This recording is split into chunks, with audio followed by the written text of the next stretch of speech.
Well, good afternoon, everyone. Welcome to the Savvy Sales Lady Live. Thank you for joining me this afternoon for a conversation about how to have a conversation and build trust and rapport. There's a whole backstory to this, which is why I'm bringing it to you today. And believe it or not, you may think, wait a minute, people know how to have conversations. No, they don't.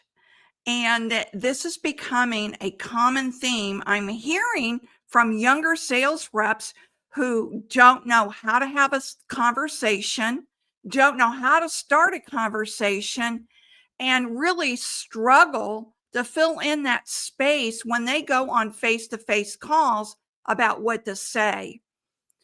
This one young man reached out to me yesterday through a sales lifeline coaching session, and he had so much anxiety about having sales conversations. And when I drilled down, come to find out it was about any conversation.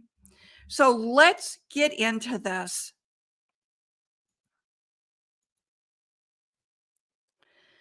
Today, you're going to learn a framework that builds trust without feeling salesy, a framework on how you should have a conversation. Frankly, any conversation at all.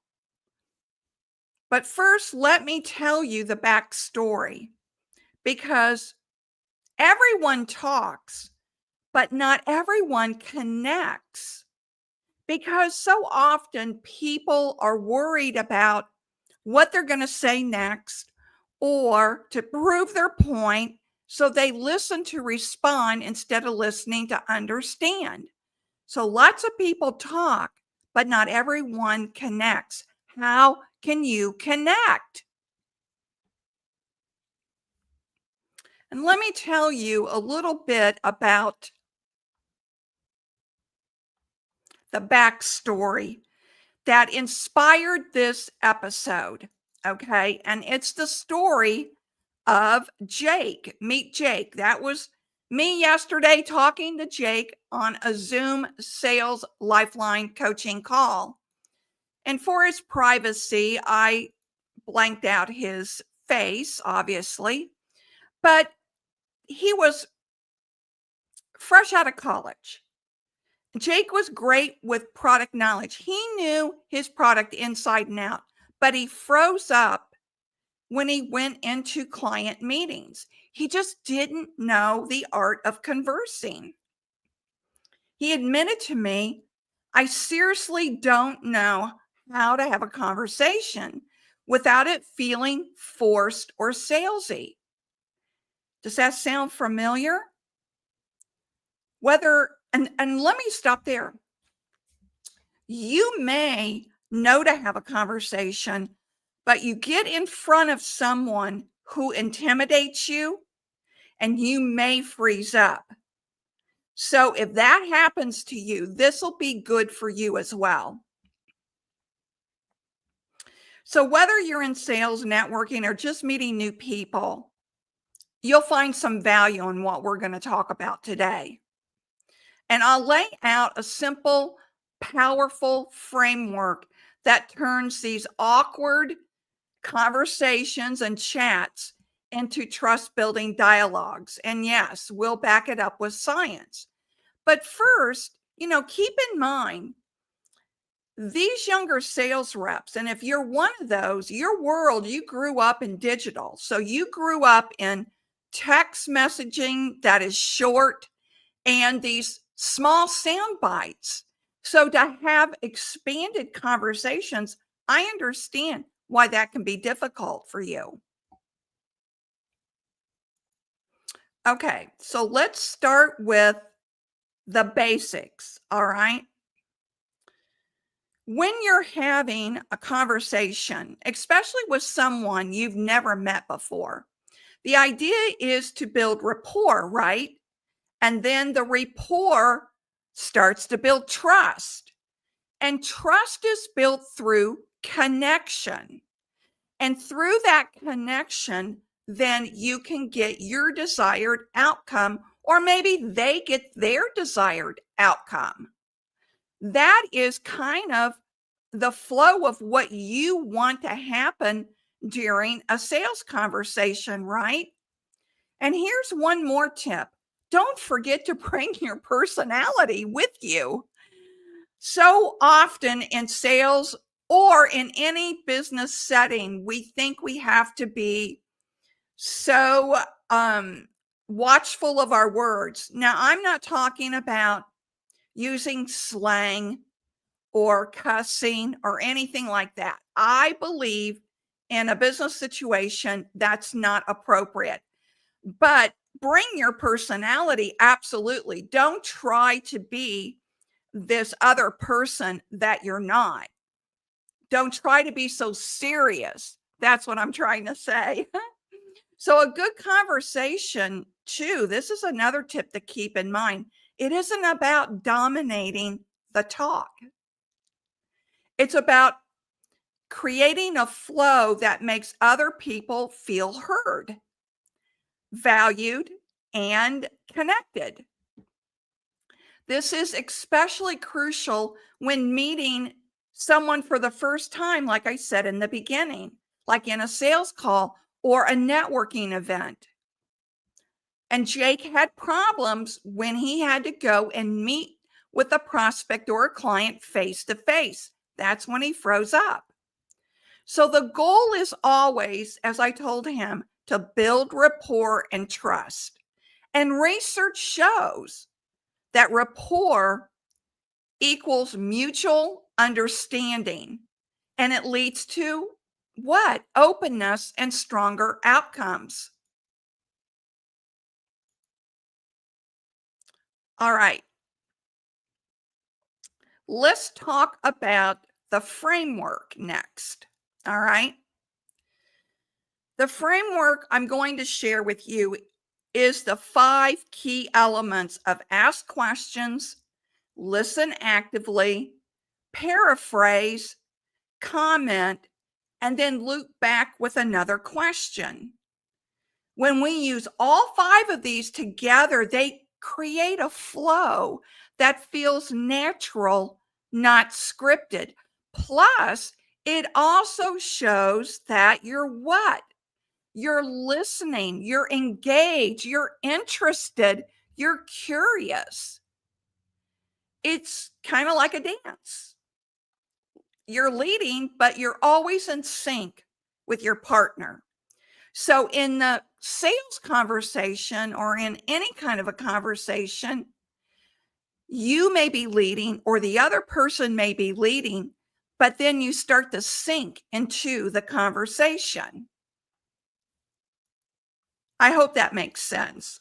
All right, let's go to the next slide.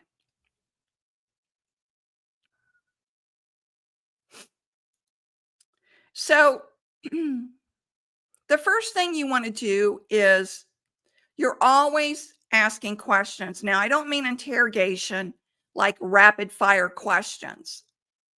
And that's what Jake revealed to me that he was doing. He would ask a question and the man would answer. Then he'd ask another question and then the prospect would answer. Then he'd ask another question. And when he got to about the fourth question, the prospect was ready to wrap up. That's not a conversation. That's an interrogation. So the first up is asking questions. So you want to kick off with what? Open-ended questions, ones that can't be answered with a simple yes or no answer. So if you ask the question, do you like the job? That's a closed-ended question. That's yes or no. What you should ask is, what do you enjoy most about your role? So do you see the difference of that? What do you most enjoy about your role? It causes the person you're talking to expand on what your question is. It allows him to expand, to answer, so that you can then what?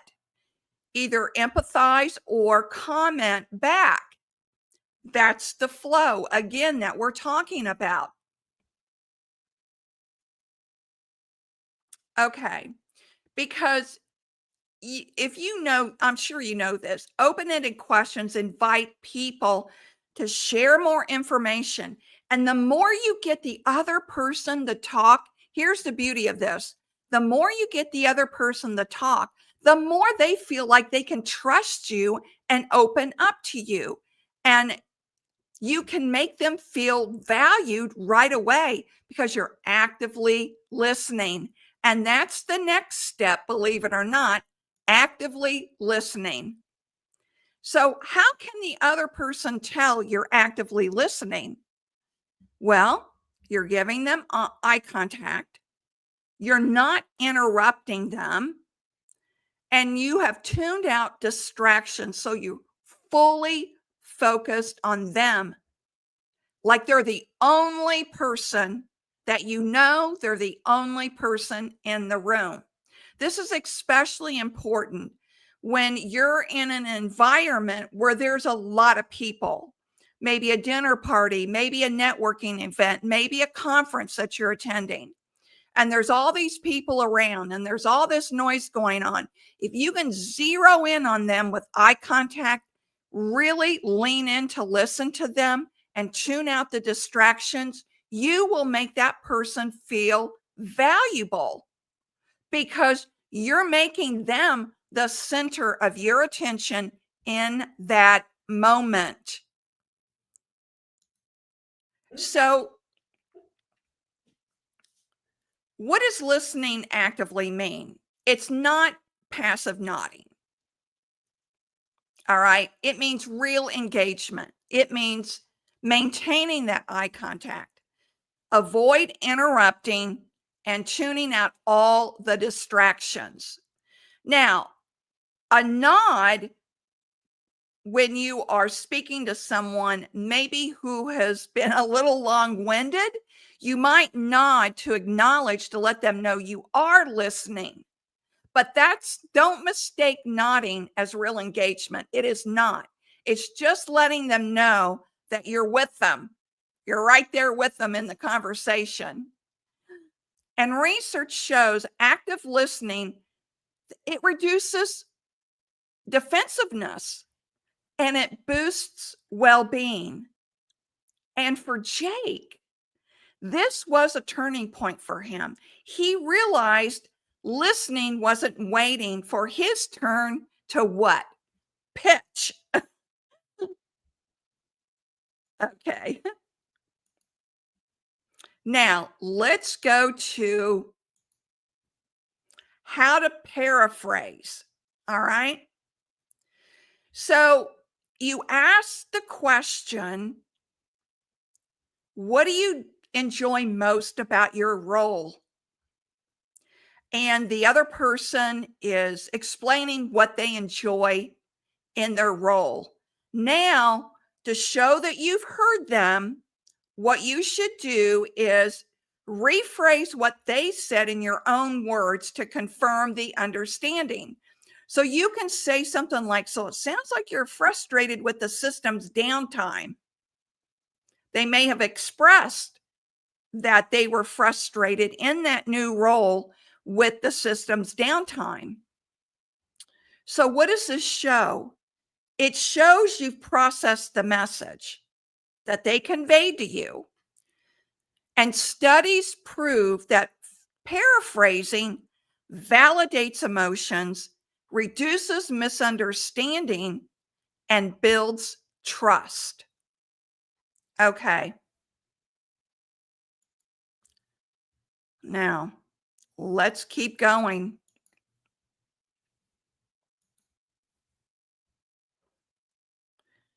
So you're going to say, for example, well, that makes sense. Downtime can really kill productivity in a fast-paced environment.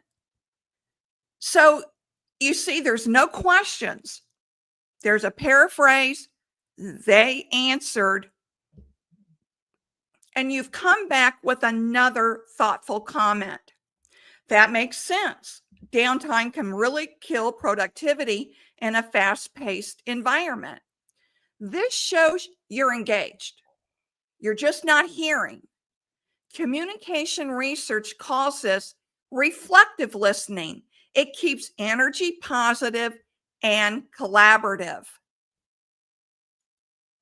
All right. We're going to take a short 30-second break, and we'll be right back with more. I have more tips for you. If you like the Savvy Sales Lady Live, you're really going to like the Savvy Sales Lady newsletter. It's delivered in your inbox once a week. Why don't you go ahead and subscribe? The link is in the show notes below so you won't miss this upcoming newsletter. I give you one tip to focus on each week to implement immediately into your sales day. Why not sign up and learn just a little bit more? Those little breaks help me to take a little bit of water so that I'm not yakking all the time. All right, let's get back to the next step. And this is the loop back step, okay?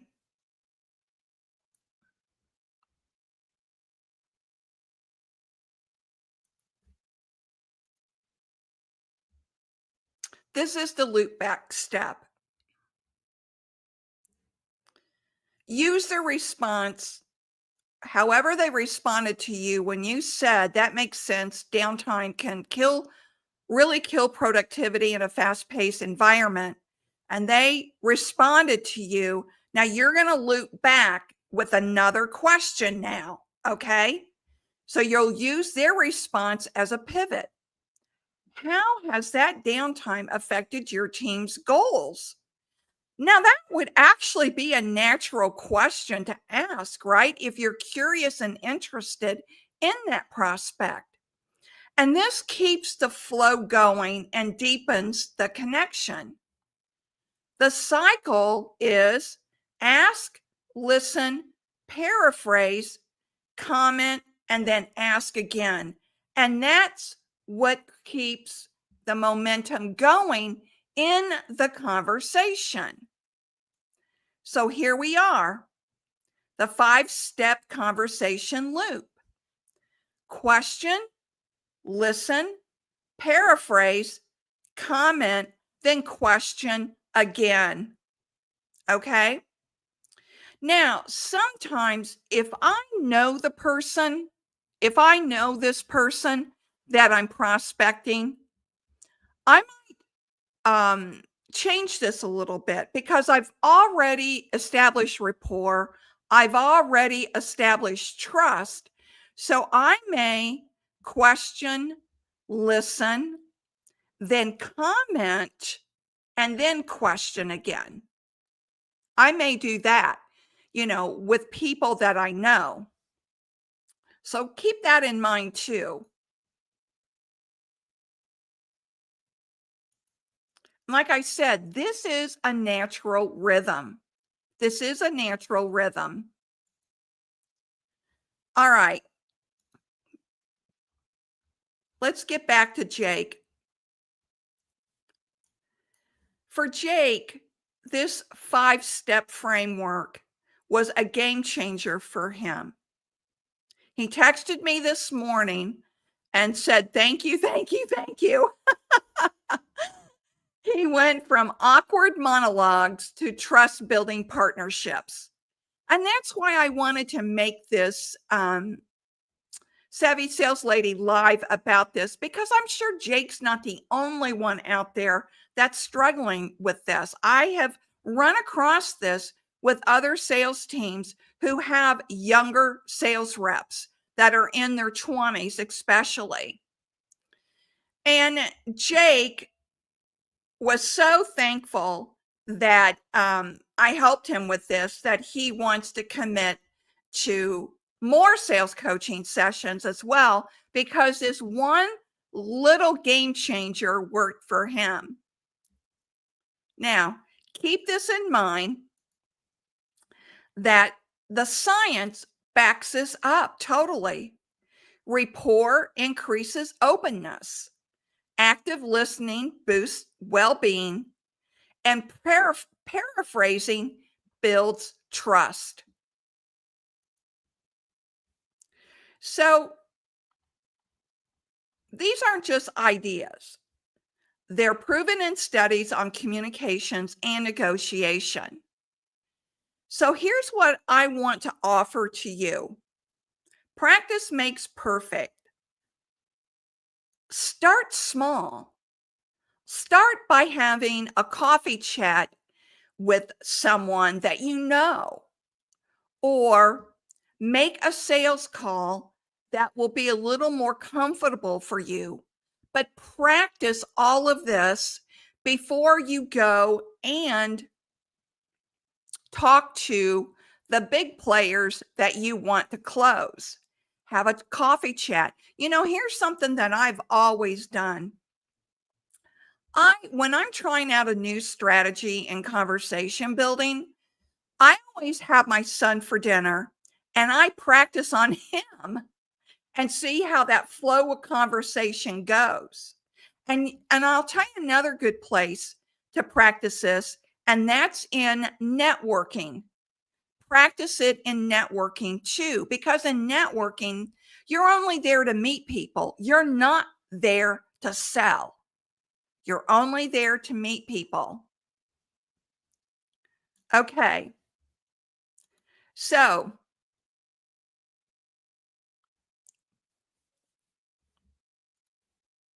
keep connecting.